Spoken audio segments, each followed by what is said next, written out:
પ્રધાનમંત્રી નરેન્દ્ર મોદી આગામી જાન્યુઆરીમાં આવી રહ્યા છે રાજકોટના પ્રવાસે। જી હા, રાજકોટની મારવાડી યુનિવર્સિટીમાં 10 થી 12 જાન્યુઆરી 2026 દરમિયાન Saurashtra Kutch regional vibrant summit યોજાવાની છે અને આ સમિટમાં વડાપ્રધાન નરેન્દ્ર મોદી પણ ઉપસ્થિત રહેશે।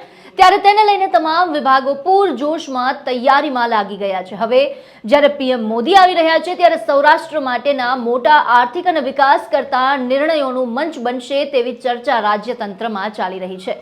પીએમ મોદી રાજકોટમાં થનારી આ વાઇબ્રન્ટ ગુજરાત રિજનલ કોન્ફરન્સનું ઉદ્ઘાટન કરશે ત્યારે એક ભવ્ય મેગા રોડ શો પણ યોજાવાની સંભાવના છે। તંત્રના વરિષ્ઠ અધિકારીઓનું કહેવું છે કે રોડ શોની રૂટ ડિઝાઇન, સુરક્ષા, ભીડ વ્યવસ્થાપન અને કાર્યક્રમના સ્થળોને લઈને શહેર પોલીસ, કલેક્ટર ઓફિસ અને મ્યુનિસિપલ તંત્ર વચ્ચે સતત બેઠકો ચાલી રહી છે। આમ તંત્રએ આ કાર્યક્રમ માટે પહેલાથી જ તૈયારીઓ શરૂ કરી દીધી છે।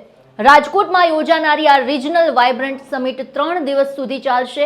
રાજ્યના ઔદ્યોગિક ક્ષેત્રને નવા માર્ગો પર લઈ જવા માટે આ સમિટને અત્યંત મહત્વની માનવામાં આવી રહી છે।